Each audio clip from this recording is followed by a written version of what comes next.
June 14, 1944. 0430 hours. Reef line, northwestern coast of Saipan, Mariana Islands. Lieutenant Kenji Nakamura of the 135th Infantry Regiment, Imperial Japanese Army, pressed his binoculars hard against the orbital bone above his left eye. He had been awake for 31 hours. His throat was dry with coral dust, and the particular acidic taste that men who have been afraid for a very long time come to know intimately. The sea before him, in the grey pre-dawn murk, was alive with ships. American ships. More ships than he had words for. But that was not what unsettled him. What unsettled him was the reef. Every Japanese defensive planner on Saipan had spent months working from a single foundational assumption, one that felt as permanent and reliable as the volcanic rock beneath their feet. The Kagman Reef system, running in jagged shelves and razor-edged coral heads along the island's western approach, was not merely a natural feature, it was a wall. It was, in the clinical language of Imperial General Headquarters, defensive doctrine, an impassable natural barrier, rendering direct amphibious assault upon the primary beaches a logistical and tactical impossibility. The planners had written it, the engineers had agreed, the generals had signed it. The reef would stop the Americans. Artillery pre-sighted on the narrow boat channels, machine gun nests positioned to sweep the beach exits, mortar crews registered on the precise coordinates where American landing craft would be forced to disembark their troops and turn back.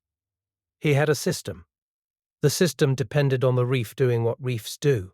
And then he saw the things. They were crossing the reef, not threading through gaps in it, not being carried over it, crossing it, rolling over the jagged coral heads on wide, clattering tracks, nosing down into troughs and climbing out the other side like enormous steel water beetles, the sea foaming around their hulls, driving straight and undeviating toward his beach, as if the reef did not exist, as if 1,000 hours of Japanese defensive planning did not exist. Nakamura lowered his binoculars. He stared for a moment at the middle distance, at nothing. Then he raised them again because he needed to confirm that he was not still asleep. He was not asleep, Nanida Awa, he said, to no one in particular. What is that thing? His radioman, Corporal Hiroshi Tanaka, crouched 3 feet away under a palm frond, had no answer. Neither man had been briefed on a vehicle that could do what they were watching.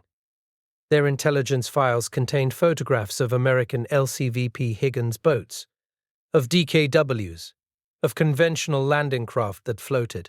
Nothing in those files moved like this. Nothing in those files ignored the reef. In the garrison mess 2 weeks prior, Major Takeo Yoshida, a career infantry officer from Osaka who had survived Guadalcanal and considered himself an expert on American tactics, had briefed the regiment's junior officers on the coming American assault. He had been relaxed, almost amused. Their boats, Yoshida had said, tapping a pointer against a map of the reef system, are boats. They float on water. Water does not exist on top of our reef. Therefore, their boats will not reach our beaches. The Americans will die in the water. We will kill those who reach the channels at the gaps, and we will kill them easily. The reef is our greatest ally. It does not sleep. It does not surrender. It has been there for 10,000 years, and it will be there long after the Americans go home. The officers had laughed. Some of them had applauded. The soldiers in the lower ranks had their own name for whatever American machine they imagined might one day appear on the horizon. The name had emerged from a captured leaflet, from rumors passed through the garrison, from the particular dark humor that soldiers use to domesticate things they fear. They called it, when they called it anything at all, Mizube no Kani, the beach crab. It was said with a sneer. Crabs were small things. Crabs were food. Now, watching 219 of them grinding across the Kagman Reef in the grey dawn light, Nakamura felt the sneer dissolve somewhere in the back of his throat. The beach crabs were coming. They were carrying Marines. They were not stopping. Nakamura grabbed his field telephone. The line to battalion was dead. American naval gunfire had severed it 40 minutes ago, along with 3 kilometers of copper wire and 2 telephone operators named Suzuki and Mori. He turned to his radio men. "Get me the Major," he said. The radio crackled. Static. Somewhere in the noise, the distant rumble of diesel engines growing louder as 219 LVT Amtracs churned through the last 500 yards of open water toward beaches Red 2 and Green 1. The beach crabs were not stopping. They would not stop. And by the time Lieutenant Kenji Nakamura had re-established radio contact with his battalion, by the time the first coherent reports began flowing up the Japanese chain of command, by the time Major Yoshida, who had laughed at the Americans and their boats, had begun to understand what was happening to his defensive line, it was already too late. The Marines were on the beach. The Reef was behind them. The defenses that had been designed around the assumption of the Reef were encountering Marines who had arrived from the wrong direction, from inside the defensive perimeter, from the beach itself, where no enemy was supposed to be. Machine gun nests designed to fire laterally along boat channels were being flanked. Mortar crews registered on water coordinates were firing at sea and hitting nothing. The system, the careful, logical, geographically sound system, was disintegrating, all because of a vehicle that most American military planners, 18 months earlier, had considered a niche agricultural curiosity. This is the story of the LVT, the landing vehicle, tracked. The Amtrac, it began in a Florida swamp. It ended on the beaches of a dozen Pacific islands, carrying the United States Marine Corps over every barrier the Pacific Ocean and the Imperial Japanese Army could construct between them and Tokyo. The Japanese called it the beach crab. They laughed at it. They stopped laughing at Tarawa. They stopped laughing entirely at Saipan. And on Iwo Jima, on Okinawa, in the last desperate calculus of a war that was already decided by steel and rubber and engine oil, they stopped being able to laugh at anything at all. The beach crab had come a very long way from the Florida Everglades. The story begins not with a military crisis, not with a government contract, not with a general's urgent memorandum, but with a hurricane. September 2nd, 1935, the Labor Day hurricane, the most intense Atlantic storm ever to make landfall in American recorded history, drove a 20-foot storm surge across the Florida Keys and killed 408 people, many of them World War I veterans, living in a federal work camp. Rescue efforts were hampered, delayed, and in many cases simply impossible because the roads were gone, the boats were swamped, and the flat, flooded limestone terrain between the islands offered no purchase for wheels and no navigable channel for conventional craft. People drowned within sight of rescuers who could not reach them. Donald Roebling was 31 years old, the grandson of Washington Roebling, who had built the Brooklyn Bridge, and he was appalled. Roebling was not a military man. He was not a government contractor. He was a wealthy, mechanically gifted eccentric who lived near Clearwater, Florida, who spent his days tinkering in a private workshop, and who had, in the years following the Labor Day disaster, become quietly obsessed with a single engineering problem. How do you build a vehicle that works on land and water with equal competence? Not a boat that can go on land, not a truck that can float. Something genuinely amphibious, something that moved through swamp, through flood, through surf, through mud, with the same indifferent mechanical confidence. Roebling worked alone, without institutional support, without military specification, without any particular urgency beyond his own conviction that the problem was solvable. He sketched. He welded. He flooded test pits in his backyard. He failed repeatedly in the specific productive way that engineers fail when they are making actual progress. By 1937, he had a prototype. It was, to put it diplomatically, not beautiful. The first Roebling alligator, as he called it, was a squat, aluminium-hulled, open-topped vehicle that resembled a bathtub that had been bolted to a set of agricultural crawler tracks. It weighed 8,100 pounds. Its Lycoming engine produced 92 horsepower. It moved through shallow water at 9.5 miles per hour and across flat ground at 18 miles per hour, which was adequate but unremarkable. What was remarkable, what Roebling had actually solved, was the mechanism by which it transitioned between the two, the tracks. Previous attempts at amphibious vehicles had invariably separated the propulsion systems, wheels or tracks for land, screws or paddles for water. Roebling's insight was simpler and more elegant. The tracks themselves, if given the right shape and pitch on their grousers, would function as paddles in water, while functioning as traction devices on land. One system, one engine, no transition mechanism to jam or fail. The vehicle entered the water, the tracks kept spinning, and it swam. It was, in the words of one later engineer at Food Machinery Corporation, so obvious that it took a genius to think of it. Life magazine ran a brief feature on Roebling's machine in 1937, describing it as a remarkable swamp rescue vehicle.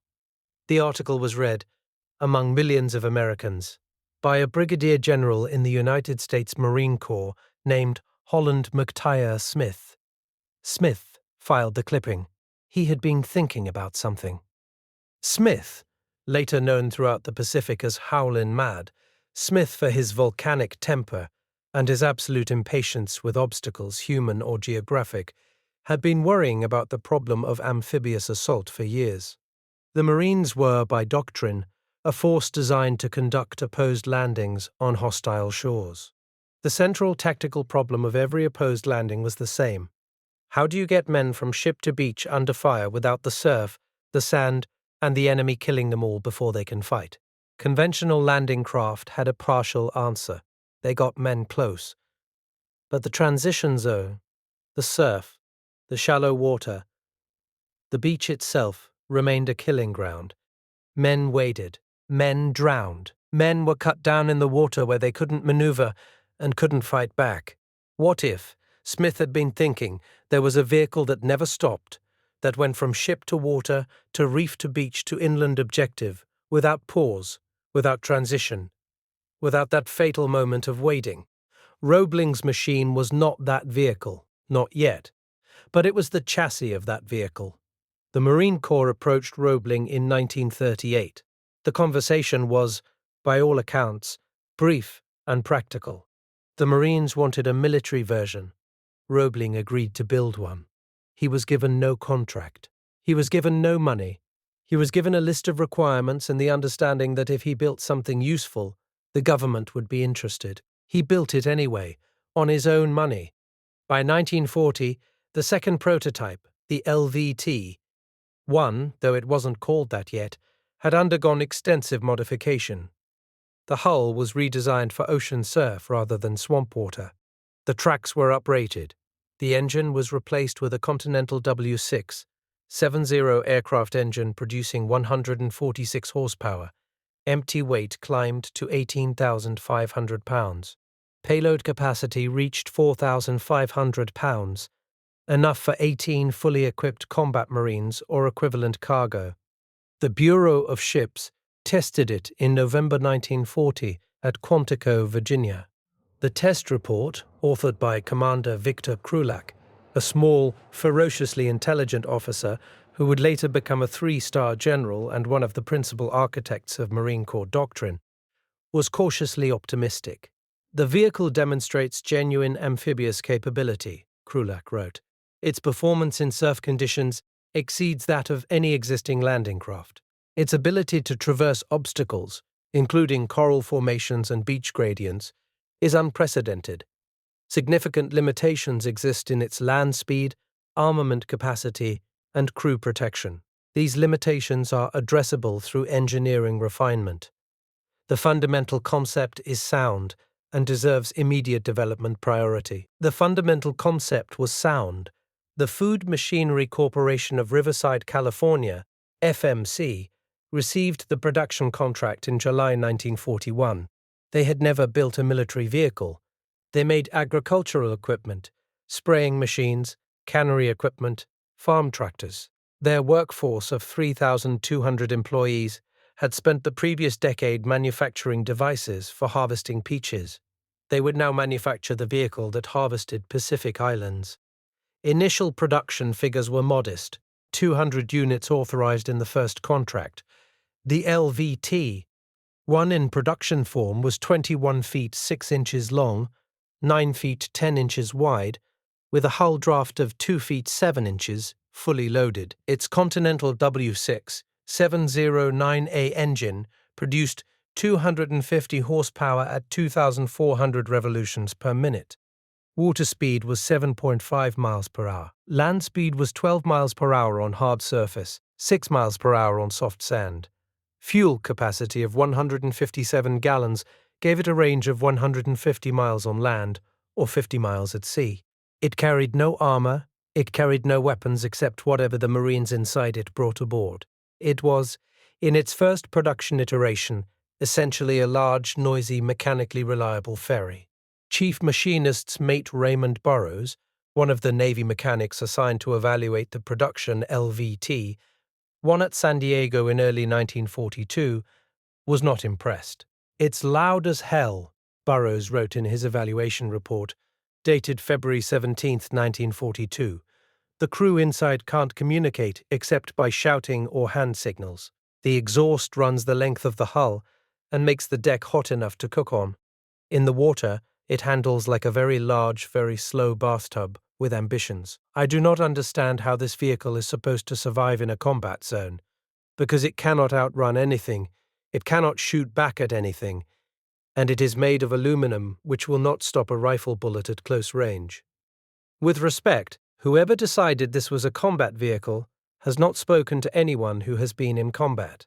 Burrows was not wrong about the limitations. He was wrong about the conclusion. The LVT-1 was not a combat vehicle in the conventional sense. It was a capability, the capability to do something that had previously been impossible. Its limitations were real and would be addressed progressively in 4 subsequent major variants spanning the war. But the fundamental thing it could do, carry 30 men from ship to beach over coral reef under fire, that thing could not be done by anything else in any navy in the world. The Japanese knew nothing about it. Their intelligence files on American amphibious capabilities, as of mid-1942, contained no reference to the LVT. The vehicle had not yet appeared in any theater where Japanese intelligence had observed it. Their defensive planning proceeded on the assumption that American landings would conform to historical patterns.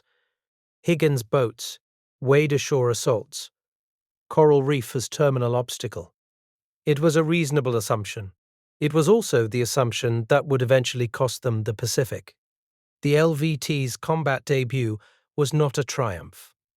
Operation Watchtower, Guadalcanal, August 1942. 75 LVT-1s carried elements of the 1st Marine Division ashore on the first morning of the first American offensive operation of the Pacific War. The landing itself was, by the chaotic standards of the day, relatively successful. The Japanese garrison had been caught off guard, and the Marines secured the beach with manageable casualties. But the LVTs took heavy attrition from mechanical failure rather than enemy fire. 41 of the 75 vehicles were non-operational within 48 hours of landing. Broken tracks, failed transmissions, seized engines, destroyed by saltwater ingestion. Sergeant Major Raymond Decker, 1st Amphibian Tractor Battalion, filed an after-action report that was blunt to the point of insubordination. The LVT-1 is not ready for sustained combat operations. The track connectors fail under repeated coral contact. The engine air intakes ingest salt spray and hydraulic fluid. The crew has approximately 40 hours of training on these vehicles, which is insufficient. We are learning to operate and repair them simultaneously in a combat zone with enemy aircraft overhead and no spare parts. I recommend immediate mechanical revision and dramatically expanded crew training before these vehicles are committed to another major operation. The mechanical revision was underway. FMC engineers, working with feedback from Guadalcanal, had already begun developing the LVT-2, the Water Buffalo, with uprated tracks, improved engine cooling, and revised hull geometry. But the Pacific War was not waiting for ideal conditions. Operations were being planned and executed on timelines driven by strategy, not engineering readiness. The consequence of this timeline would be paid in blood on a small coral atoll called Betio. November 20th, 1943. D-Day, Operation Galvanic, Tarawa Atoll, Gilbert Islands. Betio Island, 291 acres of flat coral, occupied by 4,836 Japanese troops under Rear Admiral Keiji Shibazaki, was described in Japanese naval communications as able to withstand assault by 1,000,000 men for 100 years. Shibazaki was not boasting idly. Betio was the most heavily fortified piece of real estate per square yard in the Pacific, protected by 14 coastal defense guns, 40 heavy machine gun emplacements, and an encircling coral reef that extended 800 yards from the beach at low tide. The Marine Corps had 125 LVT-1s and LVT-2s for the Tarawa assault. The plan called for the first 3 assault waves to cross the reef in LVTs, which could make it, with subsequent waves following in Higgins boats, which could not. Naval intelligence had predicted a high tide that would allow the Higgins boats to clear the reef by 3 to 4 feet. The tide prediction was wrong. By 14 inches. 14 inches of missing tide stranded 35 of the 125 LVTs on the reef, under direct fire during the approach. The Higgins boats, carrying the 4th, 5th, and 6th waves of Marines, could not cross.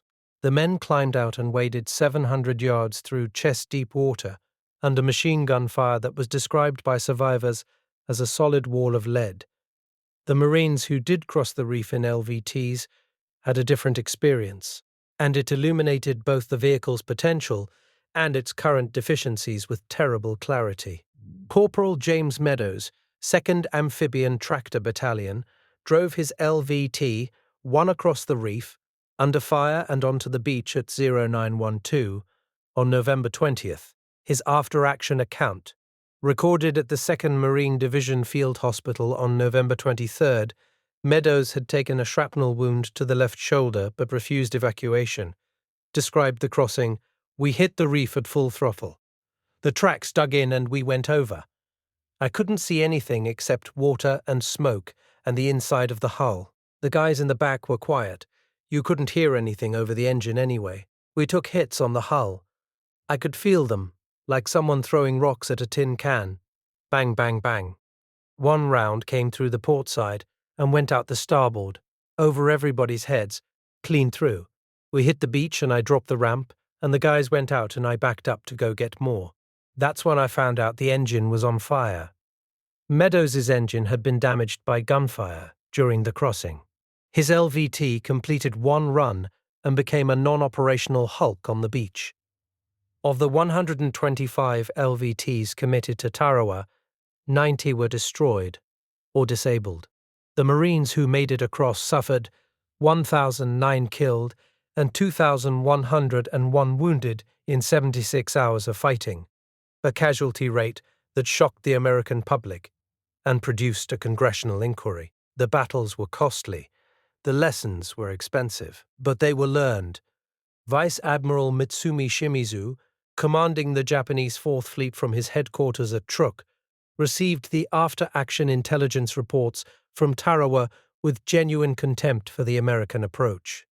The enemy's amphibious vehicle, Shimizu wrote in a memorandum to Imperial General Headquarters dated December 12, 1943, is slow, poorly armored, and mechanically unreliable.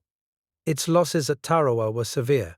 The barrier reef, properly defended with artillery and automatic weapons, proved capable of neutralizing these machines in considerable numbers.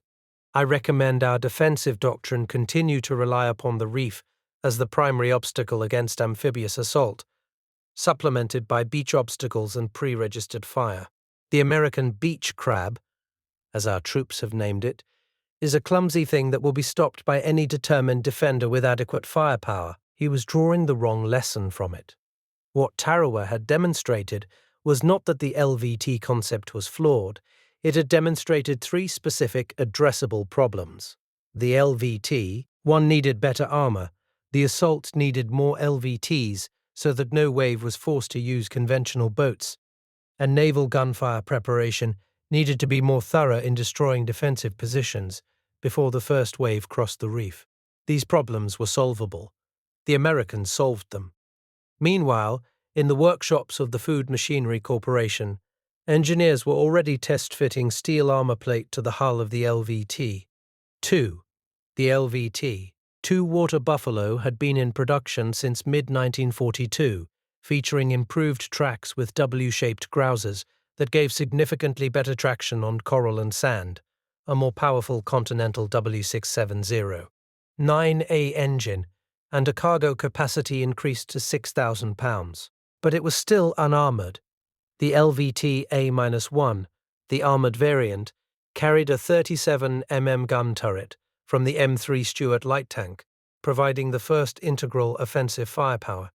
43 had been produced by end of 1943. The LVT-4, which would become the most significant variant of the war, was already in development. Its key innovation was a rear loading ramp instead of the over-the-side cargo drop of earlier models. This meant a vehicle, a jeep, a howitzer, a loaded cargo pallet, could be driven directly into the LVT-4 and driven directly out again on the beach. The Marines would no longer have to manhandle heavy weapons over the vehicle's sides under fire. The LVT-4 entered production in late 1943. By the time of the Saipan landings in June 1944, 8,348 LVT force had been delivered. With the LVT-2 and earlier variants, total LVT production as of June 1944 stood at 14,207 vehicles. The Japanese intelligence assessment of December 1943, the one that dismissed the beach crab as a slow, clumsy, easily defeated machine, was based on 125 vehicles at Tarawa. The Americans were now producing 14,000, but the Imperial Army's defensive planners did not yet know the production numbers. They continued to orient their defensive schemes around the Reef. The Reef would stop the Americans. It had stopped them before, more or less, at Tarawa. Major Yoshida, on Saipan, had attended a briefing in May 1944 in which a staff officer from the 31st Army Headquarters presented the latest intelligence assessment of American amphibious capabilities. The assessment noted the LVT, but described it as a niche vehicle of limited tactical significance, unsuited to sustained operations, vulnerable to organized defensive fire, and incapable of materially affecting the tactical equation at a properly prepared beach. The LVT was rated a threat level equivalent to a conventional small boat. Major Yoshida had been satisfied with that assessment. He had gone back to his regiment, looked at his reef, looked at his pre-sighted machine guns, and felt confident. The staff officer who wrote that assessment was named Captain Hiroshi Wada. He had graduated from the Imperial Army Staff College with distinction in 1941. He had spent the intervening 3 years in administrative billets in Manchuria. He had never seen an LVT. He had never seen a Marine. February 1, 1944. Roi-Namur, Kwajalein Atoll, Marshall Islands. Operation Flintlock. The assault on the twin islands of Roi-Namur, connected by a narrow causeway and defended by 3,500 Japanese troops, was intended to test the lessons of Tarawa. More LVTs, heavier naval bombardment, revised tactics. The 4th Marine Division was making its first combat landing, and its commanding general, Major General Harry Schmidt, had made it clear to every officer under his command that Tarawa would not be repeated. Schmidt had 300 LVTs for Flintlock. He had also spent 3 months ensuring that his Amtrac crews, the drivers and vehicle commanders who would carry his Marines across the Reef, understood their machines in a way that Tarawa's crews had not. Average vehicle maintenance training time per crew had risen from 40 hours before Tarawa to 160 hours before Flintlock. They could change tracks underwater. They could diagnose engine failures by sound. They could navigate by compass in complete smoke obscuration. The vehicle that would carry Sergeant First Class Howard Gilman's squad across the Roy Reef on the morning of February 1st was LVT 2 number 67, crew designation Able 6, crewed by Private First Class Thomas Naka at the driver's controls. Naka, a second-generation Japanese-American from Sacramento, California, who had enlisted in the Marine Corps the day after Pearl Harbor and spent 2 years fighting bureaucratic resistance to his service before being assigned to the 4th Amphibian Tractor Battalion, drove Able 6 across the Reef at 0945 in the second assault wave, under fire so heavy that the water around the vehicle was, in Gilman's later description, not water anymore. It was just white spray from the rounds.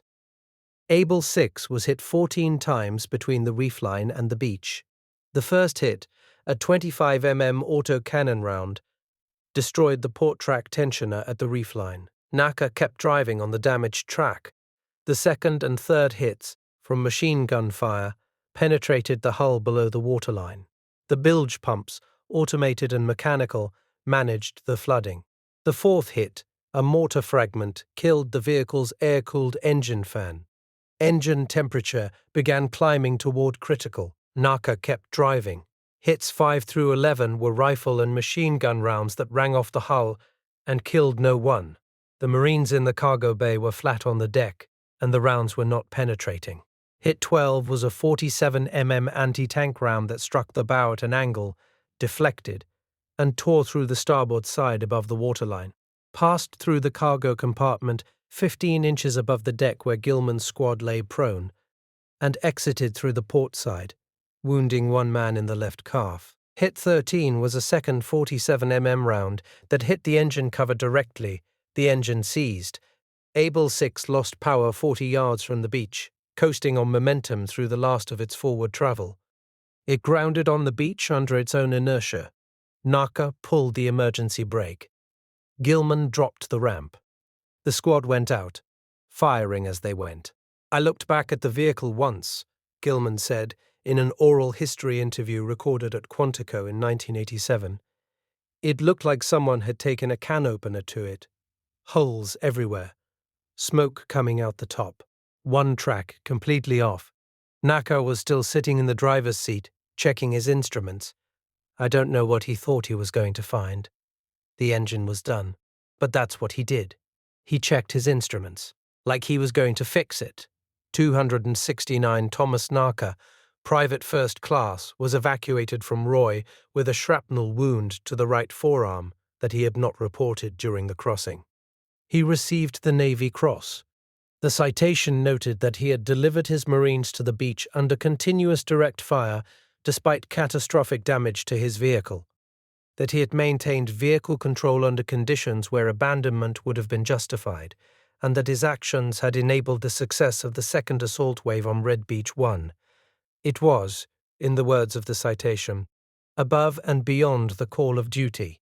Naka, when asked about it years later at a 4th Marine Division reunion in San Diego in 1971, said, "The vehicle did what it was supposed to do. I just kept my hands on the wheel." The Japanese garrison on Roy had watched LVTs cross their reef and had not believed it was possible until it was happening. Their after-action reports, captured in intact files when the island fell on February 2nd, recorded bewilderment. Lieutenant Commander Ryozo Hasegawa, Naval Garrison Commander, wrote in his final report before the island was overrun, "The enemy vehicle crossed the reef under fire and survived direct hits from anti-tank weapons that would have destroyed any conventional landing craft. Its tracks provided traction on the coral face that no wheeled or conventional tracked vehicle could replicate. Our defenders were positioned to defeat small boats in the channels, and were not positioned to defeat a vehicle that crossed the reef at any point. Our defensive scheme is fundamentally compromised. The beach crab is not what we were told it was." Hasegawa finished writing that report. Then he picked up his pistol and walked into the last Japanese defensive perimeter on the island to die. The intelligence file from Roi-Namur reached Tokyo in fragments, distorted by the fog of defeat and the bureaucratic tendency of the imperial system to filter bad news upward in progressively diluted form. What reached Imperial General Headquarters was not, "Our defensive scheme is fundamentally compromised." What reached Imperial General Headquarters was a notation that the enemy employed amphibious vehicles in the Roi-Namur operation with some success. and that further study of countermeasures is warranted. The further study produced a recommendation: more obstacles on the reef, steel tetrahedral obstacles, concrete blocks, wire entanglements, the same obstacles that had worked against conventional landing craft for decades. The theory was that if the LVT couldn't cross freely, it would be channeled into the machine gun kill zones just like the Higgins boats. It was not an unreasonable theory. It was a theory that misunderstood the vehicle. The LVT-4, with its rear-loading ramp and uprated track system, could push through or over wire entanglements that would stop a wheeled vehicle cold. The W-shaped grousers on the track, each one a 3-4-inch thick steel casting machined to precise geometry, could hook and climb over steel tetrahedral obstacles that were designed to snag hulls, not tracks. The track ground pressure of 6.7 pounds per square inch was low enough that the vehicle could navigate soft sand that would bog down a conventional tank. The Japanese were designing obstacles for a vehicle they understood. The vehicle they were facing had already moved past what they understood. At FMC's Riverside facility, in the second quarter of 1944, the production line was running at a pace that would have been inconceivable in 1941. 3 shifts, 7 days. The factory floor, 847,000 square feet of machining, welding, assembly, and test space, produced one completed LVT every 47 minutes. The workforce numbered 11,400, of whom 4,200 were women working production and inspection roles that had previously been classified as exclusively male. The women's inspection teams, according to FMC's own quality control records, had a defect detection rate 23% higher than the male teams they had replaced. Every 47 minutes, another beach crab entered the world. Every 47 minutes, another vehicle that the Japanese had dismissed, misunderstood, underestimated, and failed to prepare for adequately was finished, tested, crated, and dispatched toward a Pacific island. The accumulation was beginning to show. The LVT was, in its cargo-carrying variants, a machine defined more by what it carried than by what it fired, but the armored variants, the LVT A1 and LVT A4, gave the family teeth that changed the tactical picture on every beach in the Pacific.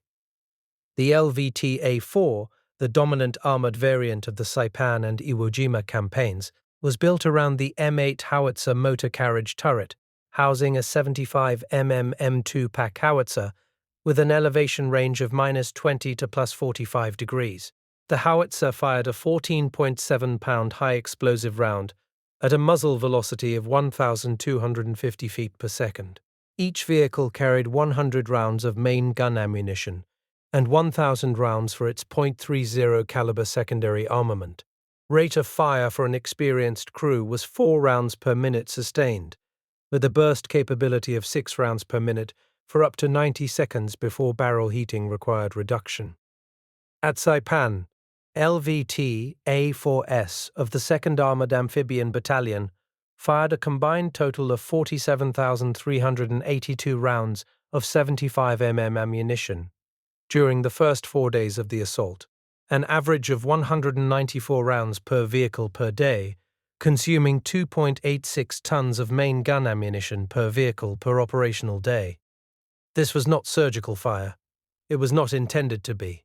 It was suppression, the industrial application of explosives to the problem of keeping men's heads down long enough for Marines to close the distance and kill them personally. Private First Class Masawi Keida, 118th Infantry Regiment, Imperial Japanese Army, survived the first day on Saipan by sheltering in a reinforced concrete gun emplacement on the beach exit road. He was captured on June 19th and interviewed by Marine Corps Intelligence on July 3, 1944. His description of the LVT-A fire is the most immediate Japanese account on record. They were in the water and they were shooting, not aiming, shooting. Everywhere. The sound was like thunder, one after another without stopping. When the 75 mm rounds hit the beach, they didn't make a hole. They made a circle of fire. Everything within 10 meters was burning or dead. Men next to me were hit by metal from the ground, not from the air. The rounds were fragmenting and the pieces went flat along the ground. We could not move. We could not fire back. We could only wait and hope the next one did not land near us. 0-0, we could not fire back. That phrase appears in various forms in 17 separate Japanese after-action reports and prisoner interrogation records from the Saipan operation. The suppressive effect of the LVT-A fire during the assault phase was the central enabling factor of the landing's success. It was the 30 seconds of suppression that allowed cargo LVTs to reach the beach with their ramps down and their Marines alive. Compared to contemporary Japanese beach defense weapons, the LVT AA-4's fire superiority during the assault phase was overwhelming. Japanese Type 96 205mm anti-aircraft guns, repositioned for anti-boat use, had a maximum rate of fire of 220 rounds per minute, but required fixed emplacements and could not track a moving target at waterline angles effectively. The Type 147mm anti-tank gun was accurate and effective against the LVT-AA's armor at close range, but it required a crew to survive long enough to aim, and during the LVT-AA suppression phase, the crews were sheltering. The visual and auditory effect of an LVT-A wave approaching a defended beach was by multiple accounts on both sides one of the most terrifying experiences of the Pacific War. Corporal James Willoughby, USMC, 2nd Armored Amphibian Battalion, described the pre-assault approach at Tinian in July 1944. We were in line abreast, about 20 vehicles crossing the reef. All the gun turrets were rotating and firing, all 20 of us firing simultaneously.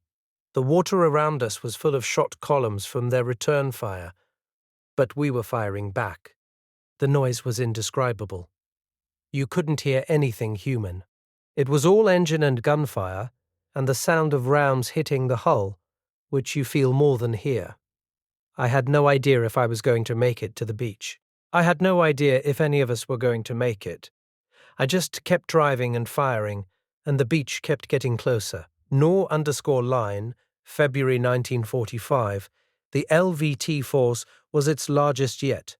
482 vehicles, including LVT, 4 cargo carriers and LVT-A-4 armored support vehicles. The fire plan called for LVTAs to lead each assault wave by 50 yards, maintaining continuous suppressive fire until they were physically on the beach, at which point they would pivot to provide enfilading fire along the beach while the cargo LVTs dropped their ramps. Iwo Jima would test the LVT against the most sophisticated defensive system the Japanese had yet constructed, General Kuribayashi's interlocking bunker and cave network, many positions designed to withstand direct naval gunfire. The LVT-A could not destroy these positions, but it could suppress them for the 90 seconds required. The time from reef to beach, the window of suppression required, the mathematics of survival. Lieutenant Takaichi Nishi, the Japanese tank commander on Iwo Jima, a 1932 Olympic gold medalist in equestrian events, one of the most capable armored officers in the Imperial Army, watched the Iwo Jima landing from his command post on the slopes of Mount Suribachi and recorded his observations in a diary entry dated February 19, 1945. The Americans' beach vehicles came in waves without stopping. When one was destroyed, another took its place. Their armored vehicles fired from the water and continued firing on the beach. We could not coordinate our fire against them because there were too many and they moved too continuously. This is not an assault force. It is a system. 0-0, a system, Nishi had identified with the clarity of a professional military mind observing his own destruction, the fundamental nature of what was being done to him. The LVT was not a superweapon. It was not invulnerable. Individual vehicles were destroyed in significant numbers at every landing. 68 LVTs were destroyed or permanently disabled in the first day at Iwo Jima, but the system absorbed those losses and continued to function. There were always more vehicles behind the ones that were hit. There were always more Marines behind the ones who were killed. The system did not stop. The LVT A-4's armor, steel plate ranging from 6 mm to 12 mm thickness, was not impenetrable. The 47 mm Type 1 anti-tank gun penetrated it routinely at ranges under 350 yards. But the armor was thick enough to stop rifle and machine gun fire, heavy enough to deflect small shrapnel, and adequate enough to allow the vehicle to reach the beach even if it was taking hits along the way. It was not tank armor. It was survival armor. It was designed to get the vehicle to the beach, not to win a tank duel. This distinction between survival and invulnerability was one that Japanese defensive planners consistently failed to make. They tested their anti-tank weapons against LVT A armor and concluded that the vehicle was beatable. They were right. But beating individual vehicles in a system designed to absorb losses was not the same as defeating the system. General Tadamichi Kuribayashi, commanding the Iwo Jima garrison, came closer than any Japanese commander to designing a defense that could defeat the LVT system. His cave and tunnel network was positioned to survive naval gunfire. His anti-tank guns were sighted in mutual support to prevent flanking. His infantry was disciplined to hold fire until LVTs were fully on the beach and their marines were dismounted, minimizing the time advantage that rapid LVT transit provided. Kuribayashi's defense inflicted 6,821 American killed and 19,217 wounded on Iwo Jima, the bloodiest engagement in Marine Corps history. Of the 21,000 Japanese defenders, 18,000 died. The island fell. Because the system worked, because even Kuribayashi's masterly defense could not permanently deny the beach to a force that did not need the channels, did not need the gaps, did not need calm water. The LVT made the beach everywhere. Every yard of Pacific shoreline was, after 1944, a potential landing point. The Japanese could not defend everywhere. They had to choose where to concentrate their strength, and wherever they concentrated it, the Americans landed somewhere else. This strategic freedom, the ability to land anywhere, was the LVT's ultimate contribution to the Pacific War. Not firepower, not armor, not raw numbers. The strategic freedom that came from making the entire Pacific coastline accessible. The Japanese had designed their Pacific defenses around choke points, reef gaps, harbor approaches, the narrow corridors that conventional amphibious forces had always been constrained to use. The LVT eliminated those choke points. There was no choke point. There was only beach. San Diego, California, November 10, 1971, the 196th anniversary of the United States Marine Corps. The ballroom of the Hotel del Coronado held 400 people, most of them old men in suits who moved the way men move when they have been carrying the weight of what they have seen for 25 years, carefully, deliberately, as if the floor might give way. The annual reunion of the 2nd and 4th Marine Divisions, the men who had crossed the reefs. In the corner near the bar, a group of 8 veterans stood around a table that held a scale model of an LVT. 4. The kind sold in hobby shops, carefully painted, accurate in its proportions. They were looking at it the way men look at a thing that was once very important to them and is now small and plastic and distant. One of them, a former corporal from the 4th Amphibian Tractor Battalion named Walter Przybylski, who had driven an LVT-4 at Saipan, Tinian, and Iwo Jima and come home to run a hardware store in Milwaukee, picked up the model and turned it over in his hands. "It's too clean," he said. "It was never this clean." _line 4800. Thomas Nucker, the Nisei Marine who had driven Able 6 across the Roy Reef with 14 holes in it in February 1944, was at the same reunion. He was 61 years old, working as an electrical engineer in Sacramento. He had not spoken publicly about his Navy Cross for 25 years. A young Marine Corps historian from Quantico, Captain David Chen, approached him near the end of the evening and asked if he would consent to an oral history interview. Naka considered the request for a moment. "I'll tell you about the vehicle," he said. "I can tell you about the vehicle. I'm less sure I can tell you about the rest of it. Chen recorded 4 hours of oral history with Thomas Nacker over the following 2 days. It is now in the Marine Corps History Division archive at Quantico, Catalogue reference OH0447. In it, Nacker describes the LVT-4 with the precise, affectionate, technical fluency of a man who has rebuilt a machine in his mind thousands of times. The thing people don't understand about it is that it wasn't a warship. It wasn't a tank. It wasn't a truck. It was its own thing. You couldn't think about it through the frame of any other vehicle you knew. The water didn't stop it. The reef didn't stop it. It had this quality, and I don't know how else to describe it, of continuing. It continued. Whatever you put in front of it, it continued. It continued. On the other side of that reef, in the years after the war, the Japanese veterans who had watched the beach crabs come were doing their own accounting. Colonel Takeo Suzuki, who had commanded the beach defense sector at Tinian and survived the American occupation to become a professor of military history at the Japan Defense Academy in 1955, spent 15 years studying the amphibious campaigns of the Pacific War. In his 1960 monograph, America no Ryosen here, Taiheiyo no Komaku Sakusen, America's Amphibious Capability, Landing Operations in the Pacific, he wrote with the clinical objectivity of a professional soldier analyzing a defeat. Not enough. In the post-war testimonies collected by the United States Strategic Bombing Survey, which interviewed surviving Japanese military and civilian leaders about the factors that led to Japan's defeat, the LVT appears repeatedly in senior officers' accounts, often in the context of the moment they understood the war was lost. Vice Admiral Shigeyoshi Inoue, who had commanded the Fourth Fleet and whose original assessment had been that the reef would stop the Americans, told USSBS interviewers in October 1945.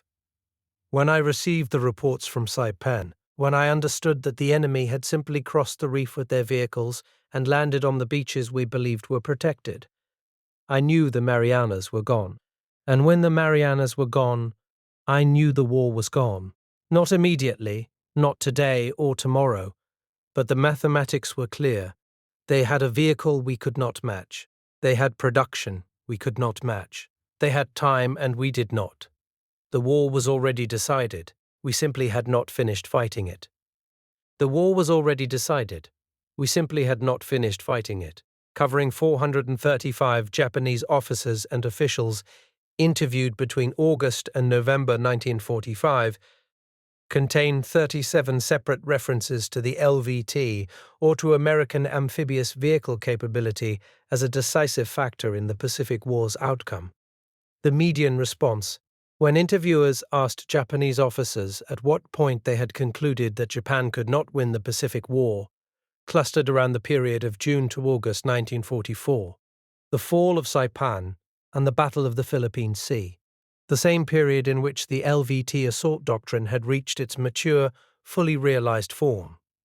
File number USSBS JP0087, subject unidentified, described only as flag officer, Imperial Japanese Navy, age approximately 5560, contains a single exchange that has no attribution, but carries the weight of the entire Pacific War in its 16 words.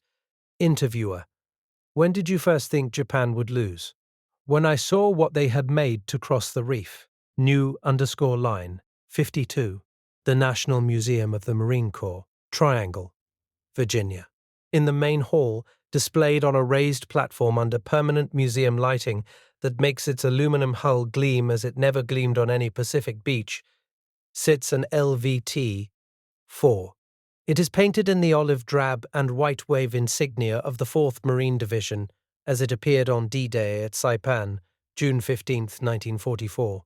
The rear ramp is lowered. The 75 mm howitzer on the adjacent LVT A-4 display is trained toward the imaginary beach that the museum's designers have suggested, with painted backdrop and raked sand. The placard beside it reads, Landing Vehicle Tracked Mark IV, Manufactured by Food Machinery Corporation, Riverside, California, 1944. Vehicles of this type carried the United States Marine Corps across the coral reefs of the Central Pacific, enabling amphibious assaults on Saipan, Tinian, Guam, Peleliu, Iwo Jima, and Okinawa. Total production 18,621 vehicles. Marines delivered to Pacific beaches approximately 600,000. The LVT made the reef irrelevant. In making the reef irrelevant, it made Japan's Pacific defense irrelevant. It did not win the war by itself. Nothing wins a war by itself. But without it, the Pacific War would have been longer, bloodier, and different in ways that cannot be calculated. School children walk past it on field trips and ask their teachers what it is. Their teachers say, "It's a vehicle that goes on water and land." The children nod and move on to the next exhibit. They do not know about Kenji Nakamura watching through binoculars in the grey pre-dawn. They do not know about Thomas Naka checking his instruments in a burning vehicle with 14 holes in it. They do not know about Dorothy Nakashima holding a bearing race under a jeweler's loop in a factory in Riverside, knowing what the part was for. They do not know about Donald Roebling standing in a Florida backyard in 1937 with a welding torch and a conviction that the problem was solvable. They should know. They should all know. 5430, the Japanese called it the beach crab. They said it with a sneer, and the sneer was reasonable, and the sneer was wrong. By the time they stopped sneering, the crabs were on the beach. By the time they stopped doubting, the crabs were inland. By the time they felt the fear and then the terror, the crabs were everywhere, crossing every reef, carrying every wave, delivering Marines onto shores that had been declared impassable by generals who had never seen the machine that made the impassable ordinary. Lieutenant Kenji Nakamura survived the Battle of Saipan. He was captured on June 22, 1944, and spent the rest of the war in a prisoner-of-war facility in Hawaii. He was repatriated to Japan in October 1945. He became a high school history teacher in Osaka. In 1968, he was interviewed by a Japanese television documentary on the Pacific War. The interviewer asked him what he remembered most about the American assault. He was quiet for a moment. "The vehicles," he said, "coming over the reef. Not stopping. I had been told they would stop. They did not stop. That is what I remember. They did not stop. That is the legacy of the LVT. Not the beaches taken. Not the islands seized. Not the defensive lines collapsed. Not the 18,621 vehicles produced at 47-minute intervals in a factory in California. Not the 600,000 Marines delivered to shores that had been declared unreachable. The legacy is simpler than all of that, and it is this. They told it the reef would stop it. It disagreed.